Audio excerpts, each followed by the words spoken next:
म्हणजे लय त्रास होतोय, अंतकरणापासून त्रास होतोय आम्हाला. बरं. तर ही खूप गांभीर्याची बाब आहे आणि त्याच्यापेक्षा वाईट परिस्थिती अशी आहे की जी दारू विकली जाते तर ती दारू सगळी डुप्लिकेट आहे आणि त्याचा एक डॉक्टर मी स्वतः असल्यामुळे मला माहिती की त्याची शरीरावरती किती वाईट परिणाम होणार आहे. जर प्रशासनानं दखल नाही घेतली तर राष्ट्रीय महामार्ग जर अडवला तर दिल्ली ते दळणवळण इथून बंद होईल. त्यामुळं प्रशासनाला कलेक्टर साहेब असो SP साहेब असो यांना आपोआपच दखल घेणं भाग पडेल. आम्ही निवेदन दिल्यानंतर थोडी कारवाई केल्यासारखं दाखवतात, 4-8 दिवस बंद राहिली जाते आणि नंतर राजरोसपणे चालू होते. तसं न करता जो कोणी आता दारूधंदा सुरू करतोय त्याच्यावरती गुन्हा दाखल करून त्याला तडीपार करावं आणि ज्यांनी ही जागा उपलब्ध करून दिली त्यालाही सहगुन्हेगार करून त्याच्यावरही कारवाई करावी अशी आमची मागणी आहे.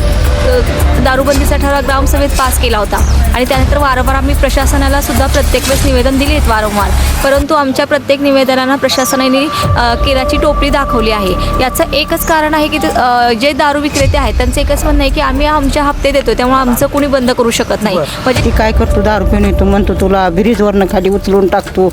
एकदा दोनदा मला मारलं बी, आता मार सहन करायचं का, मी रोज उठून कामाला जाते. एक पोरग आहे ते आहे पण आम्हाला घरातनं बाहेर काढतंय. नाही तसल्याशिवाय द्यायचं, मारहाण करायचं, हे करायचं, जावा बोंबलत कुठं भेंडा जावा म्हणायचं, रस्त्यावर आम्ही झोपायचं. नमस्कार, प्रभात न्यूजमध्ये सर्वांचं स्वागत आहे. पंढरपूर तालुक्यामध्ये तुंगत या गावामध्ये आज आपण आलो आहे. खरं तर बेमुदत आमरण उपोषण या गावामध्ये चालू आहे.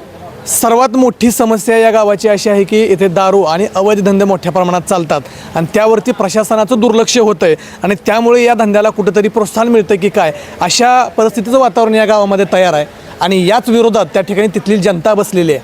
आज त्या ठिकाणी काही महिला आहेत, काही पुरुष आहेत. या गावकऱ्यांचं म्हणणं आहे की हे धंदे पूर्ण बंद करा. खरं तर त्यांच्या प्रमुख 3 मागण्या आहेत की तुंगत गावातील संपूर्ण अवैध धंदे कायमस्वरूपी त्वरित बंद करा. दुसऱ्या जो मागणी आहे ती अवैध धंदे करण्यासाठी जागा देणाऱ्याच्या जागा मालकावर गुन्हा दाखल करा. म्हणजे जी जागा मालक या गावामध्ये ज्यांनी जागा भाड्याने दिली आणि तिथं जो धंदा दारूचा असेल किंवा जुगार मटका यासारखे जे काही अवैध धंदे आहेत त्यांच्यावर सुद्धा कारवाई करा असं सुद्धा या गावकऱ्यांचं म्हणणं आहे किंवा या उपोषणकर्त्यांचं म्हणणं आहे. तिसरी त्या ठिकाणी त्यांची मागणी आहे की अवैध धंदे करणाऱ्यावरती गुन्हे दाखल करून त्यांच्यावरती तडीपार करा अशी सुद्धा त्या ठिकाणी त्यांची मागणी आहे. खरं तर या महिला भगिनी बसलेल्या आहेत, त्यांच्या नेमक्या मागण्या काय आहेत, त्यांची भूमिका काय असणार आपण जाणून घेणार आहोत. ताई, खरं तर नमस्ते. काय कशासाठी आज बसलाय तुम्ही इथं, आज उपोषणाला बसलाय, अमरण उपोषण केलंय, गावातली काय परिस्थिती आहे दारूधंद्याविषयीची? गावातली परिस्थिती आहे बघा, दारू पेते ती पोरं आमचं. मला तर एक पोरग आहे, बरं, एक पोरग आहे ते आहे पण आम्हाला घरातनं बाहेर काढतंय. नाही तसल्याशिवाय द्यायचं, मारहाण करायचं, हे करायचं, जावा बोंबलत कुठं भेंडा जावा म्हणायचं, रस्त्यावर आम्ही झोपायचं. घरात एकतर जागा बी नाही, थोडी आहे जागा, लेकरं आहे ती 5-6 त्याची म्हणजे आम्ही बाहेर तरंगायचं. आमच्या उशानं दारूची समधी लोक हो का बेल काढत येत वकत हागत जाते ती. आम्हाला जागा आहे थोडा, ह्यांना गावकऱ्याशी माहीत साऱ्या. आणि पोरगं असं जर म्हणताव का नाही, दिवसभर बी पेत आहे, रातभर बी पेत आहे, झोपत आहे जाग्याला, कामाला नको, धंद्याला नको, काय नको. लय आमची परिस्थिती डेंजर आहे. मालक जे आहे ती मालक एका जाग्याला आता जवळजवळ 20 वर्ष झालं आहे, पण आता काठीवर चालत होतं 2 वर्ष, आता काठीवर पण नाही, नुसतं असं फुरडत आहेच. जेवणाची परिस्थिती आमची काय सांगून उपयोग नाही तुम्हाला, सांगायला तर 2-3 वेळा आता रडायचं झालं आहे माझं. आणि त्याच्यासाठी ती दारूबंदी ही समजा काय जी तिथं लिहिलेलं तुम्ही आता वाचलंय ती समजा बंद झालं पाहिजे, नाही तर तडीपार समधी झाली पाहिजे. कोण जी अशी अन्याय जी करते त्रास होतो का ह्या गोष्टी संपूर्ण? त्रास म्हणजे लय त्रास होतोय, अंतकरणापासून त्रास होतोय आम्हाला. बरं, लेकरा बाळासनी उठून शेंडाव का त्या वडाच्या झाडाखाली घर आहे आमचं. बरं, निमिरात म्हणत नाही पोरग, दिवस म्हणत नाही, पाठ म्हणत नाही, उठायचं आणि त्या बायकोचा लेकराचा ताण काढायचा. मी मध्ये गेली का मला बी ढकलून दे, कुठं काय कर, ह्या हाणून घेतले म्हणा, झाले आता महिना झाले, बोट माझं असं सुजलेलंच आहे अजून. ती लेकरं बाहेर काढायची हो का लेकरावाने इथे येऊन शेण बसायचं, नाही तर मग ह्या मॅडमकडे यायचं. बरं, ते मॅडमनं म्हणायचं जावा तुम्ही पोलीस स्टेशनला. मग पोलीस स्टेशनला नेवा म्हणलं तर तिला सोडत नाही ती पोरगं, आणि पोलीस स्टेशन दखल बी घेत नाही. बरं. आज उपोषण करायचं ठरवलं? आज उपोषण करायचं ठरवलंय. आमचा पाठिंबा आम्हाला आमच्या मॅडमचा पण आहे आणि आमचा पण त्यांना आहे. प्रशासनाला एक आता तिथं काय असतं माहिती आहे का, ह्या लोकांवरती कुठंतरी बर्डन आणलं पाहिजे, विकणाऱ्यालाही थांबवलं पाहिजे. तर एक प्रशासनाला तुमचं एक महिला म्हणून घरात इतकं वाटोळ त्या दारूमुळे होतंय म्हणून काय असणार आहे? घरात आमच्या वाटोळ होते म्हणजे त्यांना तडीपार करावं हे आमचा एक प्रशासनाला काय सांगाल? प्रशासनाला हीच आमचं सांगणं आहे की आमची मागणी पूर्ण करावी. बरं आजी काय सांगाल? तुम्ही सुद्धा बोलता या सगळ्या या आंदोलनात सहभागी झालाय, खरं काय असणार आहे मागणी तुमची? आमची बी एका 2 पोरं दारू पितात, नवरा बी दारू पितोय, एकाला 4 मुलं आहे ती, एकाला 2 आहे ती, आणि दाखलं पोराची बायको नाही तर मीच सांभाळते. आणि ती काय करतो, दारू पिऊन येतो, म्हणतो तुला ब्रिजवरनं खाली उचलून टाकतो. एकदा दोनदा मला मारलं बी. आता मार सहन करायचं का? मी रोज उठून कामाला जाते या, काय करायचं? हां, म्हातारं इथं नाही राहत, त्या लेकाच्या भ्यानं पळून जातं. इथं तुम्हाला सांभाळत नाही, माझं घर आहे, माझं घर आहे, आम्हाला बाहेर, आम्ही लोकांच्या घरी एक दिवस झोपतो या. खरं तर आज जे कोण लक्षात येतं की आपल्याला आपण नेमकंच या आज स्वातंत्र्य दिन हा सुद्धा अतिशय वेगळा दिन यांनी निवडला आमरण उपोषणाचा. आपल्यासोबत या गावच्या सरपंच मॅडम आहेत. खरं तर मॅडम, ही लोक तुमच्या खूप विश्वासानं तुमच्याकडे बोट दाखवत आहेत, परंतु परिस्थिती इतकी गंभीर आहे की त्या अजंतर सांगितलं की घरात राहण्याची सुद्धा परिस्थिती अवघड झाली. मग विषय राहिला दारूचा, तर आम्हीच घरात सुरक्षित नाही. मग ज्या घरातल्या माणसापासून आपण सुरक्षित नाही केवळ या दारूमुळं, तर कशी परिस्थिती बघता एकंदरीत या गावातली? आता खरं बघायला गेलं तर ग्रामपंचायतने 15 दिवसापूर्वी निवेदन दिलं होतं. आम्ही मासिक सभेत ठराव केला होता गावामध्ये दारूबंदी, अवैध धंदे सगळे बंद करायचे, आणि प्रशासनाला आम्ही निवेदन पण दिले. म्हणजे अगदी राज्य उत्पादन शुल्क आहे, पोलीस निरीक्षक आहेत, उपविभागीय पोलीस अधिकारी आहे, जिल्हा अधिकारी आहेत, इव्हन ईमेलद्वारे आपण राज्याचे मुख्यमंत्री उपमुख्यमंत्री यांना सुद्धा निवेदन दिलेलं आहे. बघायला गेलं तर 2022पासून मी या पदावरती आहे, आणि तेव्हापासून महिलांची एकच मागणी आहे की मॅडम दारूबंदी करा. कारण महिलांना महिलांवरती अत्याचार होतो, कारण घरातील कर्ता पुरुष दारू पितोय, त्याच्यामुळं घराची सगळी आर्थिक व्यवस्था आहे किंवा घराचं जे वातावरण आहे ते सगळं बिघडते, आणि त्याचा परिणाम त्यांच्या मुलांवरती पण होतो आणि बायकांवरती पण होतो. तर तुम्ही आता त्यांचं सगळं बोलणं ऐकलं असेल तर तुम्हाला अंदाज आला असेल की या गावामधील किती तरुण हे व्यसनाधीन झालेले आहेत. तर ही खूप गांभीर्याची बाब आहे, आणि त्याच्यापेक्षा वाईट परिस्थिती अशी आहे की जी दारू विकली जाते तर ती दारू सगळी डुप्लिकेट आहे, आणि त्याचा एक डॉक्टर मी स्वतः असल्यामुळे मला माहिती की त्याची शरीरावरती किती वाईट परिणाम होणार आहेत, आणि त्याचे परिणाम आम्ही बघतोय. गावात बरेच तरुण मुलं मरत आहेत त्या दारूच्या व्यसनाने, लिव्हर सिरोसिस वगैरे होऊन. तर त्याचा परिणाम कुठेतरी हा गांभीर्याने दखल घेऊन एक लोकप्रतिनिधी म्हणून आणि गावचे एक प्रथम नागरिक म्हणून आम्ही सर्वांनी आमच्या बॉडीनी ठरवलं की आपण याच्यावरती आवाज उठवायचा. ॲक्च्युली 2023ला पण आम्ही दारूबंदीचा ठराव ग्रामसभेत पास केला होता, आणि त्यानंतर वारंवार आम्ही प्रशासनाला सुद्धा प्रत्येक वेळेस निवेदन दिले आहेत वारंवार, परंतु आमच्या प्रत्येक निवेदनांना प्रशासनाने केराची टोपली दाखवली आहे. याचं एकच कारण आहे की जे दारू विक्रेते आहेत त्यांचं एकच म्हणणं आहे की आम्ही आमचे हप्ते देतो, त्यामुळे आमचं कोणी बंद करू शकत नाही. म्हणजे हे सहज ते बोलतात समोर येऊन, म्हणजे इतकं राजरोसपणे हे दारू विक्री होतीये, आणि प्रशासन याची दखल का घेत नाही तुम्ही पाहिलं. आता 15 दिवस 10 दिवस झालं आम्ही निवेदन साधं ते विचारायला सुद्धा नाहीत. म्हणजे त्यांनाही माहिती आहे की कुठेतरी हे मिलीभगत आहे, आणि त्याच्यामुळं हे काही बंद होऊ शकत नाही. परंतु आम्ही मात्र या आमच्या निर्णयावर ठाम आहोत की आज हा दिवस का निवडला, तर हा स्वातंत्र्य दिन आहे, आणि आमच्या गावातील तरुण जे आहेत त्यांनाही दारूपासून स्वातंत्र्य मिळावं, आणि पुढची जी पिढी आहे भावी पिढीसुद्धा चांगली व्हावी, आणि त्यांच्या आरोग्यदृष्ट्या, आर्थिकदृष्ट्या, सामाजिकदृष्ट्या सगळ्याचा विचार करता हे राजकारण विरहित आम्ही पाऊल उचललेलं आहे, आणि कुठेतरी याची प्रशासनाने दखल घ्यावी असंही मला वाटते. बऱ्याच वेळा असं होतं की प्रशासनाला आम्ही हे सुद्धा सांगितलं तुम्हाला जर हप्ते मिळत असतील तर जेवढं मिळतं तेवढं आम्ही देऊ, पण तुम्ही बंद करा. आणि त्याच्यापेक्षाही सांगते की सरकार महिलांसाठी बऱ्याच योजना राबवते, लाडकी बहीण आहे किंवा आता परिवहनची योजना आहे, पण माझं एकच सरकारला मागणं आहे, जर प्रशासकीय व्यक्तींना त्यांचा पगार जर कमी मिळत असेल आणि त्याच्यामुळं जर हे असे हप्ते घेत असतील तर माझी सरकारला विनंती आहे की त्यांच्यासाठी जे काही कुटुंबाला निर्वाहासाठी पाहिजे ते सगळं तुम्ही सरकारमार्फत मोफत द्या, जेणेकरून कमीत कमी ते हप्ते तरी घेणार नाहीत. म्हणजे त्यांना जर तटपुंजा पगार मिळत असेल त्याच्यासाठी जर त्यांना हे पाऊल उचलावं लागत असेल हप्ते घेण्यासारखं, तर कमीत कमी सरकारने जर त्यांना त्यांच्या परिवारासाठी सगळ्या सुविधा मोफत दिल्या तरी त्यांना पैशाची जास्त गरज भासणार नाही, आणि त्यांच्या पगारावर ते स्वतः संतुष्ट राहतील. आणि जेणेकरून समाजाला, प्रशासन म्हणजे समाजाचा एक पाया आहे, आणि जर प्रशासनच गांभीर्याने दखल घेत नसेल तर दारू विक्रेते, अवैध धंदे विक्रेते मजोरीने असं करणारच. आणि त्याच्यावरती माझा प्रशासनाला एकच विनंती आहे की लवकरात लवकर त्यांनी याच्यावरती उपाय करावा. ताई, तुम्ही फार पुढचा विचार करून या गोष्टीकडे गांभीर्याने लक्ष देत आहे. एकीकडे मित्रांनो, जसं की ताईने एका गोष्टीचं उदाहरण दिलं आणि सांगितलं की प्रशासनातल्या अधिकाऱ्यांना हप्ता घ्यायची वेळ काय येते, तर त्यांनी त्याचा पुढचा अभ्यास केला की या लोकांना कुठंतरी यांचा घर प्रपंच भागवण्यासाठी कमी पैसे पडत असतील म्हणून ते हप्ते घेण्याचा एक प्रकार करत असतील, तर सरकारने त्यांचा पगार वाढ करावा आणि हप्ते बंदी हप्ता म्हणजे हप्ते घेऊन हे असले अवैध धंदे चालू गावात होतात त्यांना कुठेतरी आळा बसला असं त्यांना वाटतं. खरं तर ताई, ह्या ताईंच्या डोळ्यात पाणी आलं अक्षरशः ही परिस्थिती मांडत असताना. त्यांनी सांगितलं की आम्ही लगेच सरपंच मॅडमकडे जात होतो. खरं तर ती परिस्थिती त्यावेळेचा अनुभव तुम्हाला काय वाटतो? खरं बघायला गेले तर असे अनुभव मला वारंवार येतात. म्हणजे महिलांना जेव्हा घरी मारहाण होते आणि त्यानंतर त्यांचं डोकं फुटलेलं असतं किंवा हाताला लागलेलं असतं आणि त्या तसंच रक्त गाळत घरी येतात, त्यांच्यासोबत त्यांची छोटी छोटी मुलं घेऊन येतात. रात्री 9-10 वाजतासुद्धा त्या येतात माझ्याकडे आणि असं असं मला मारलेलं आहे आणि तुम्ही काहीतरी करा. पण त्या व्यक्तीची मानसिकता नसते. आम्ही बऱ्याच स्त्रिया ज्या येतात त्यांच्या पतीशी सुद्धा बोलून बघितलेलं आहे की तुम्ही दारू पित असाल तर त्याचं प्रमाण तरी कमी करा किंवा घरी तरी त्रास देऊ नका. किंवा बऱ्याच वेळा अशी वेळ येते की घरातल्या वस्तूसुद्धा विकायला पुढे मागे बघत नाहीत हे लोक. त्यासोबतच मुलांनाही शैक्षणिक वातावरण मिळत नाही. कितीतरी घरं अशी आहेत की ज्याच्या रात्री चुली पेटत नाहीत. अशी इतकी वाईट परिस्थिती सध्या आहे. तर कुठेतरी ह्या महिलांसाठी म्हणून हे पाऊल उचलले गेलेलं आहे. खरं तर ताई, एका साईडला तुम्हाला लाडकी बहीण योजना काढून तुम्हाला कुठेतरी आनंदित केलेलं बघतोय आम्ही, परंतु तीच लाडकी बहीण या बेमुदत मरण उपोषणात बसली. एक त्या ठिकाणी जर तुम्ही आता हे उपोषण 5, 6, 10 दिवस जर केलं तर त्या ठिकाणी प्रशासनाला हे इथले अधिकारी सोडून कुठेतरी मंत्री जयकुमार गोरे असतील किंवा यांच्यासारख्याला तुमची दखल इथे येऊन घ्यावं लागेल.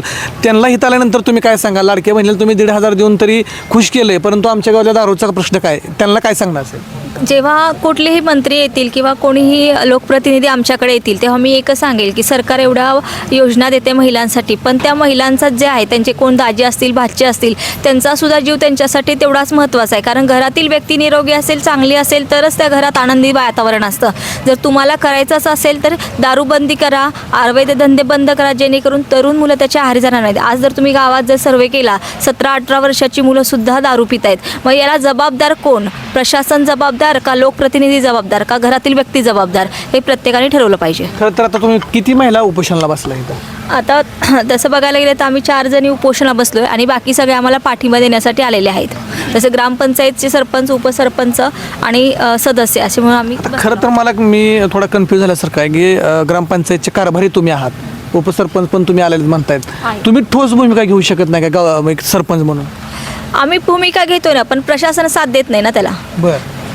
मी पण स्वतः एकदा जिथं दारू विक्री होते तिथे जाऊन स्वतः छापा टाकून राज्य उत्पादन शुल्कवाल्यांना पकडून दिलेलं आहे. असं नाही की आम्ही कुठली भूमिका घेत नाही, पण याला आम्हाला प्रशासनाची साथ पाहिजे ना. कारण कुठेतरी कायदा सुव्यवस्था जी आहे ते आम्ही प्रत्येक गोष्ट करू शकत नाही, त्यासाठी प्रशासनच गरजेचं आहे. यातील जबाबदार तुम्हाला कोण वाटतं? इथलं पोलीस स्टेशनचे अधिकारी आणि राज्य उत्पादन शुल्क दोघेही जबाबदार आहे का त्यातला एक जबाबदार आहे? कसं आहे, ह्या दोन्ही एका नाण्याच्या 2 बाजू आहेत. आम्ही जर राज्य उत्पादन शुल्क बोलायला गेलो ते म्हणतात पोलिसांचा इथे हस्तक्षेप पाहिजे, ते काहीच कारवाई करत नाहीत. आणि पोलीस स्टेशनला जेव्हा आम्ही जातो तर ते म्हणतात हे सगळं राज्य उत्पादन शुल्काच्या अधिपत्याखाली येतं. तर ॲक्च्युली दोघांनाही समान हे आहेत की दर्जा आहे की कारवाई करायचा, परंतु दोघंही स्वतःचे हात वर करतात. याचं कारण फक्त एकच आहे की त्यांना मिळणारे हप्ते. खरं तर आपण आता परवा राज्य उत्पादन शुल्कवाले आमच्याकडे भेटायला आले होते, तर तेही म्हणले की वरद हस्त असल्याशिवाय गावामध्ये अवैध धंदे चालू शकत नाहीत. याचा अर्थ आम्ही काय घ्यायचा? वरद हस्त कुणाचा असतो मग? अधिकारी थेट असं बोलतोय. हो, मग प्रशासनाचाच वरद हस्त असणार ना, त्याशिवाय इथं उघडपणे करू शकत नाही ना कुणी अवैध धंदे. बरं, प्रशासनच ह्याला कुठेतरी पांघरून घालताय असं तुमचा आरोप आहे त्या ठिकाणी? आरोप नाही, ही सत्यता आहे, सत्य परिस्थिती आहे सध्या गावामधली. खरं तर मॅडम, असा एक प्रश्न विचारला जातो की अनेक यापूर्वीची आम्ही अमरण उपोषण बघितली.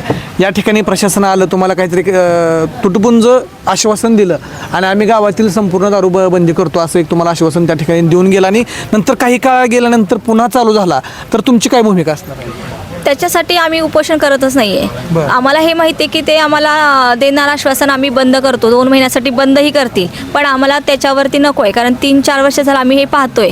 आम्ही आता ह्या शेवटचा आमचा निर्णय आहे की हे उपोषण कशासाठी आहे? जे कोणी अवैध धंदे करतात त्यांच्यावरती गुन्हे दाखल करून त्यांना तडीपार करणे, जिथं अवैध धंदे होतात त्या जागा सील करणे, त्याच्यासोबतच जे अवैध धंदे करण्यासाठी जागा ज्यांनी उपलब्ध करून दिलेत त्या ज्यांची जागा आहे त्या मालकावरती गुन्हे दाखल करणे, जेणेकरून ही अशी जर ॲक्शन घेतली तर भविष्यात पुढे कोणी अवैध धंदे करायला दजावणार नाही. नक्कीच. पुरुष बसलेत का इथं उपोषणाला? तुम्ही बसला ना? या की तुम्ही बसला का होय. थोडं सर आहे थोडं माझ्यासारखं आता थोडं असता माझा मी इथं बसतो इथं खरं तर एका साईडला अतिशय विदारक परिस्थिती आपण बघतोय. महिला सरपंच आहेत, महिला सरपंच उपसरपंच आहेत, काही नागरिक आहेत. आता तुम्ही ग्रामपंचायत सदस्य आहे, आता महिलांना मला तो शब्द बोला येत नव्हता. आज तुमच्यासोबत एक दिलखोला चर्चा करतो. प्रशासनामध्ये इतकी निर्धृढता, माणसाविषयी त्यांना आकस्मिक भावना कसली राहिली नाही. आज तुम्ही इथं एवढ्या तळमळीनं बसताय. अक्षरशः 3 जे मुद्दे आहेत ते मुद्दे अतिशय गंभीर आहेत. म्हणजे तुम्ही जागा मालकाला सुद्धा सोडत नाहीत. आज तुमच्याकडे परमिट लायसन धारक किती आहेत? नाही, लायसन धारक एकही नाही. आमच्या आज जवळजवळ 40-45 वर्ष झालं की तुंगत ग्रामपंचायतीने असा ठराव केला आहे की पूर्ण गाव दारूबंदी, दारूमुक्त गाव म्हणून एक ठराव झालेला आहे. त्यामुळे कोणत्याही नागरिकाला दारूचं लायसन कधी दिले गेलेलं नाही, या अगोदरही दिले गेलेलं नाही आणि आताही परत दिले गेलेलं नाही. हे सर्व दारू आहे ते बेकायदेशीर दारू विक्री केली जाते आणि यातून अनेक कुटुंब उद्ध्वस्त झालेले आहेत, अनेक प्रपंच उद्ध्वस्त झालेले आहेत, अनेक तरुण पिढी बरबाद झालेली आहे. त्यामुळं आमची त्वरित मागणी आहे की आम्ही 23, 24, 25ला खूप निवेदन दिली.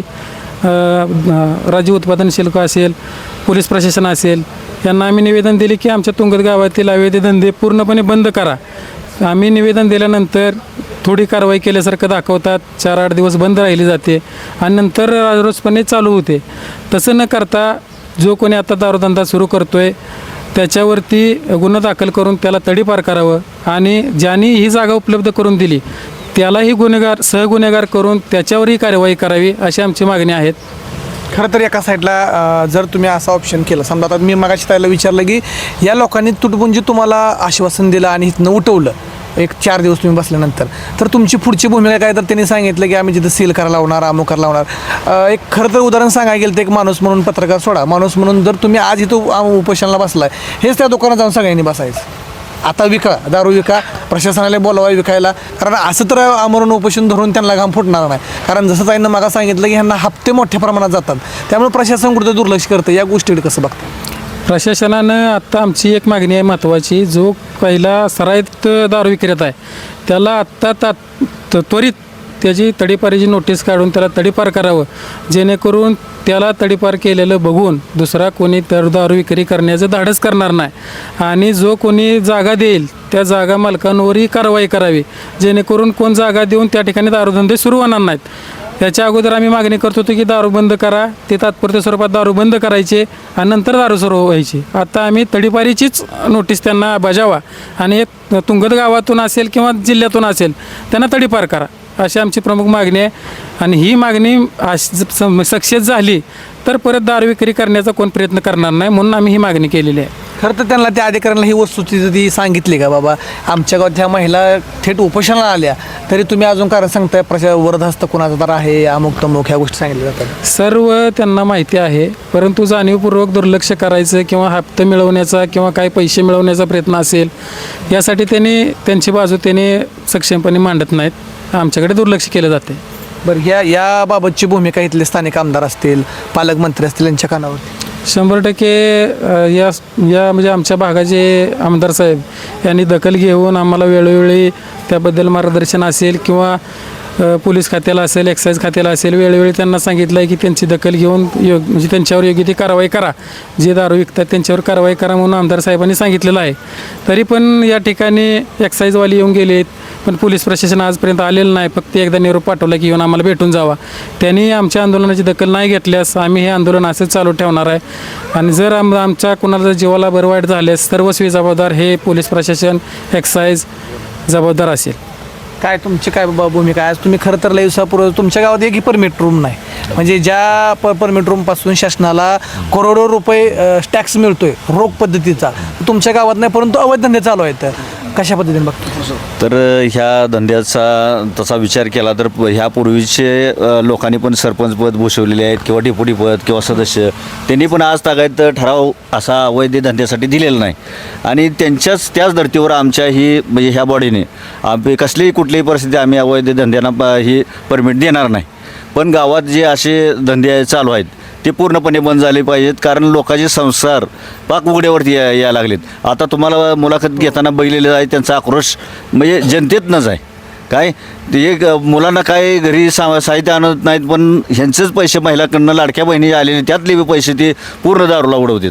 मग ह्यांनी आणायचं काय न दररोजच्या ह्याच्यावर मोलमजुरीवर पण भागत नाही. मग मुलांचं शिक्षणाकडे बघायचं का खाण्यापिण्याकडे बघायचं का म्हणजे कुठल्या गोष्टीकडे त्यांचं जर पैसे हिसकावून घ्यायला लागले आणि दररोज मॅडमकडे तक्रार येतात, आमच्याकडे येतात, पण आम्ही काय करू शकत नाही.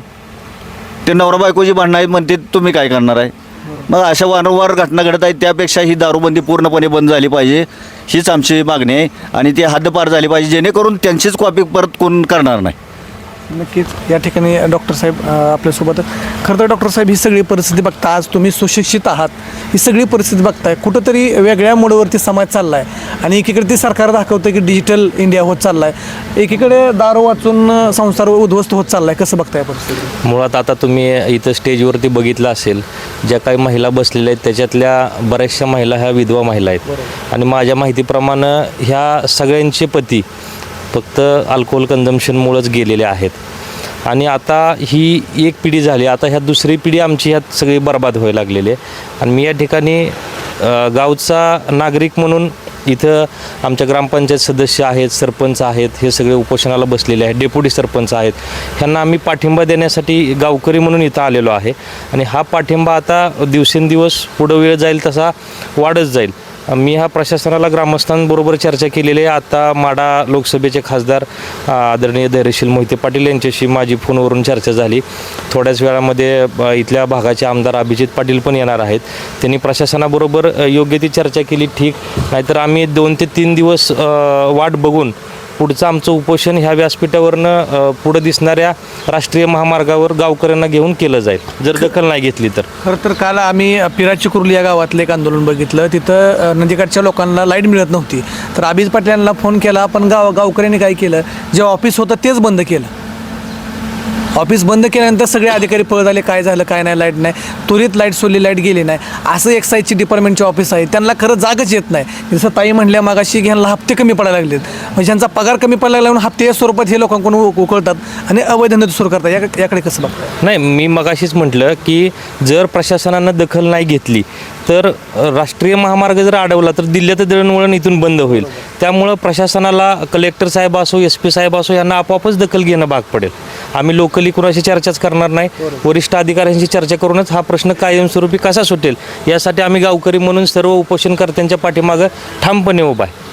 आता तुम्ही त्या ठिकाणी ताईने मागा सांगितलं 17 वर्ष असेल, 20 वर्षाची पोरं सुद्धा त्या ठिकाणी दारू प्यायला लागलेत. एखादं उदाहरण सांगू शकाल का तुमच्या गावातलं की असं इतकं विदारक उदाहरण आहेत? एखादं म्हणण्यापेक्षा साहेब, गावची आमच्या लोकसंख्या साधारणतः साहेब 7,000च्या आसपास आहे, 4,300च्या आसपास मतदान आहे. उदाहरण हजारोच्या घरात आहेत, एकाचा विशेष घेऊ नका. त्यामुळं गावातली परिस्थिती आमच्या भयंकर विदारक झालेली आहे. तसं पाहायला गेलं तर आमचं उजनीच्या जलाशयावर अवलंबून असणारं गाव, दरडोई उत्पन्न जास्त असणारं गाव, राष्ट्रीय महामार्गावरचं गाव, पण या दारूच्या आहारी गेल्यामुळं गाव आमची दुर्दशेकडे वाटचाल सुरू झालेली आहे. त्याला कुठेतरी पायबंद बसावं यासाठी आम्ही सगळे लोक पुढं होऊन प्रयत्न करतो आहे. शासनाला ठाम भूमिका तुमची काय असणार आहे शासना दरबारात सांगायसाठी? ही कायमस्वरूपी दारूबंदी, कायमस्वरूपी जुगारबंदी, कायमस्वरूपी मटकाबंदी हीच आमची ठाम भूमिका आहे आणि ती कायमस्वरूपी झाली पाहिजे. गावातून एक तुम्हाला अंदाज आहे, सरपंच आहेत, की रोजचा निधी त्या व्यसनासाठी किती जात असेल? अंदाजे प्राथमिक जर चौकशी केली तर साधारणतः 1.5 ते 2 लाख रुपयाचा फक्त मटका आमच्या गावातून जातो मटका आणि तेवढ्याच प्रमाणात दारूही जाते. म्हणजे गावातनं जवळपास 2 ते 2.5 लाख रुपये रोज व्यसनासाठी आणि जुगार जातात. तेवढं मटका आणि जुगार तोच प्रकार 2-2.5 लाख रुपये रोज गावातून बाहेर जातात दारू आणि मटक्यासाठी, जुगारासाठी. इतक्या मोठ्या प्रमाणात, त्यामुळे मग हप्त्याचा आकडा तर लांबच असेल. आता त्याच्याबद्दल काही कल्पना नाही, आमचे बाकीचे पदाधिकारी त्याच्याबद्दल तुम्हाला माहिती देतील. बरं, प्रचंड असा डॉक्टर साहेबांनी एक अंदाज मांडला की 2 ते 2.5 लाखापर्यंत रोजचा हा खेळ अवैधरित्या खेळला जातो आणि त्या पद्धतीनं गोरगरिबांचं किती मोठ्या प्रमाणात नुकसान होतं आहे हे आपण बघतोय. अजून कोण बोलण्याची इच्छा आहे का? तुम्ही बोला. हे अधिकारी महाराष्ट्र शासन म्हणून आहेत काय? नाही, ते ग्रामपंचायत सदस्य सेल पण ते आय कार्ड आहे वर असं आहे का? काय सांगाल एकंदरीत हे? नमस्कार, मी सीताराम दादा विठ्ठलराव रणदेवे, गावचा नागरिक या नात्यानं बोलतोय. तुंगत गाव हे उजनी जलाशयावर तर नव्हे तर त्याच्याहून आधी इंग्रजकालीन बागायत गाव आहे. आष्टी डॅम खाली हे गाव बागायतमध्ये येतं. ह्या गावचं दरडोई उत्पन्न हे पंढरपूर माढा मतदारसंघात एक नंबरचं उत्पन्न राहतं. हे गाव अतिशय गुण्यागोविंदानं नांदत होतं. ह्या गावचा विकास हा अतिशय भरभराटीनं चाललेला होता. पण काही कारणास्तव किंवा डिपार्टमेंटच्या काही हलगर्जीपणामुळं येथील अवैध धंद्याला डिपार्टमेंटचं किंवा प्रशासनाचं हलगर्जीपणामुळे येथील अवैध धंदे जोमाने चालू लागले व ह्या अवैध धंद्याचा परिणाम प्रत्येक नागरिकावर किंवा प्रत्येक कुटुंबावर व्हायला लागला. एखादं पीक असलं तर ते 1 वर्षासाठी असतं. एखादं झाड असलं ते लहानपणी पण फळ देऊ शकत नाही, मोठं झाल्यावर पण देऊ शकत नाही. ठराविक 10 वर्षासाठी देतं. पण एखादा व्यक्ती बिघडला तर त्याच्या आई वडिलांना त्याचा परिणाम होतो, त्याचा विद्यार्थ्यावर होतो आणि पुढच्या पिढीवर होतो. त्यामुळं इथील प्रत्येक नागरिक हा चांगल्या पद्धतीनं राहण्यासाठी प्रशासनानं इथील दारूबंदी ही कायमस्वरूपी बंद करावी. येथील अवैध धंदे ह्यांचा त्यांच्या विद्यार्थ्यांवर किंवा पालकांवर किंवा महिलांवर अतिशय मोठ्या प्रमाणात विपरीत परिणाम होतोय. तरी प्रशासनानं मला एवढंच म्हणायचं आहे की आम्ही कोणतीही वैयक्तिक आमची बाब नाही, तर प्रशासनाला माझं एवढंच म्हणणं आहे की ही सार्वजनिक बाब आहे. सार्वजनिक बाब आहे. ही तर अवैध धंद्याला आम्ही विरोध करतो. आमचं गाव हे दिल्लीच्या तख्तात गाजरणावरलं गाव आहे. कळी कळा पाय हा पंढरीचा राणा, पुसा तवसा 18 जण हा येवतीचा औदुंबरांना. 1960 साली आमची ग्रामपंचायत स्थापन झाली. ग्रामपंचायत स्थापन झाल्यापासून ह्या गावचा विकास हा अतिशय चांगल्या पद्धतीनं आहे. तरी मला एवढंच म्हणायचं आहे प्रशासनानं ह्याची गंभीर दखल घ्यावी. आम्ही इथं महाराष्ट्रातच नाही तर दिल्लीचं तख्तसुद्धा गाजवणार आहे. तुम्ही इथं आमची नाही दखल घेतली तर आम्ही दिल्लीत केंद्रीय कृषी मंत्री केंद्रीय गृहमंत्री अमित शहाला सुद्धा भेटणार आहे. आम्ही ईमेलद्वारे त्यांना सर्वांना संपर्क साधलाच आहे. प्रशासनानं आमची लवकरात लवकर दखल घेऊन येथील प्रत्येक युवक हा चांगल्या पद्धतीनं रोजगार उपलब्ध व्हावा आणि व्यसनाच्या आहारी जाऊ नये हीच आमची इच्छा आहे. आणि येथील दरडोई उत्पन्न चांगलं वाढून माझं गाव राळेगण सिद्धीसारखं होण्यासारखं माझं गाव आहे. माझ्या गावचा विकास करण्यासाठी प्रशासनानं आम्हाला सपोर्टिंग करावं. हे गाव राज्यात नव्हे तर देशात आदर्शदायी ठरवायचं आमचं कर्तव्य आहे. एक युवक किंवा हा गावचा नागरिक या नात्यानं प्रशासनानं आमची दखल घ्यावी व आमच्या संयमाचा अंत बघू नये. आम्ही संयमाची माणसं नाहीत. महाराष्ट्रात नव्हे तर आम्ही दिल्लीला जाऊन सुद्धा हे आंदोलन चांगल्या पद्धतीनं छेडून प्रशासनाने तुंगतमधली दारूबंदी नाही तर राज्यातली दारूबंदी करण्याचं आमचं धोरण आहे. खरं तर आज तुम्ही या उपोषणाला बसलाय, ग्रामपंचायत सदस्य आहात. मी असं मी सुद्धा शॉक झालो की इथली ग्रामपंचायत एवढ्या सदस्यच उपोषणाला बसलेत. एका तर्फेला कारभार पाहणारी लोक तुम्ही आणि प्रशासनावर एवढी प्रचंड अशी चीड निर्माण करून इथं बसलाय. वारंवार तुमच्या त्यांना ठराव असतील किंवा त्यांना पत्र असतील की गावातली दारूबंदी करा या संदर्भात तुम्ही त्यांना निवेदनं देत आहेत, परंतु ते अगदी मस्तवानासारखे निवांत आहेत, त्यांची कुठलीही भूमिका घेत नाही. आज तुम्ही जीवाशी खेळून त्या ठिकाणी अमरण उपोषण करताय, कसं बघताय याकडे? मी तुंगत ग्रामपंचायतचा सदस्य अखिल आतार. बरेच दिवस झाले तुंगत गावातील अवैध धंदे बेकायदेशीरपणे चालतात. बंद करण्याची त्यांना कारवाई करण्यासाठी बरेच वेळा आम्ही निवेदन व प्रस्ताव दिलेला आहे, तरी त्याच्यावर काही दक्षता व कारवाई होत नाही. ह्याचं कारण आहे की कुठेतरी हे थांबलं पाहिजे. हे आपला महाराष्ट्र ग्रामदैवत आहे. संताची भूमी पंढरपूर हे आहे, परंतु ह्या गावात तुंगत हे पंढरपूर तालुक्यात असून हे संताची भूमी असून तिथं काही बेकायदेशीर तुंगत गावातील धंदे चालतात. किती प्रशासनाला कारवाई करण्यासाठी प्रयत्न केला तरीही काही त्याचा फरक पडत नाही. पैशाचे हप्ते बरेच दिले जातात आणि तुंगत गावातील बरेच लोकांचे परपंच उद्ध्वस्त झालेले आहेत. वाईट मार्गावर त्यांचे वाईट झालेले आहेत. बरेच काही घटना घडलेल्या आहेत, तरी प्रशासन ह्याला दक्षता घेत नाही. खरं तर आपण बघितली ही तुंगतची अतिशय विधानक पद्धत बघितली. सरपंच असतील, उपसरपंच असतील, यांची आपण भूमिका त्या ठिकाणी बघितली. कोण नाही ना बोलणार आता. आणि या परिस्थितीनुसार आपण बघितलं की कशा पद्धतीनं सरकारमधील जे प्रशासन असेल, प्रशासनातले काही लोक असतील, कशा पद्धतीनं ह्यांचा कारभार त्या ठिकाणी चालू आहे. हे लोक थेट त्यांच्यावर आरोप करतात की कुठंतरी हप्ते घेऊन हा कारभार चालतो आहे. कारण एकही या गावामध्ये परवानाधारक दारू विक्रेत असेल किंवा अनेक दुसरे धंदे करणे असेल एकही नाही, परंतु प्रशासनाचा मोठा वर्ग असणारं हे गाव आणि या गावाची सरपंच असतील, उपसरपंच असतील यांनी त्या ठिकाणी आमरण उपोषण करण्याचा निर्णय घेतलेला आहे. पोलीस असतील किंवा उत्पादन शुल्क जे अधिकारी असतील यांनी आता मात्र जागा होण्याची गरज आहे. कारण या ठिकाणी अनेक लोक अमरण उपोषणासाठी बसलेत. पंढरपूर तालुक्याचं नव्हे तर सोलापूर जिल्ह्याचं लक्ष या अमरण उपोषणाकडे लागलेलं आहे. खरं तर आता प्रशासन काय भूमिका घेणार हे पाहणं तितकंच महत्त्वाचं आहे. तुर्तास आपण थांबूया आणि येणारे अपडेट आम्ही तुमच्यापर्यंत पोहोचवत राहू. धन्यवाद.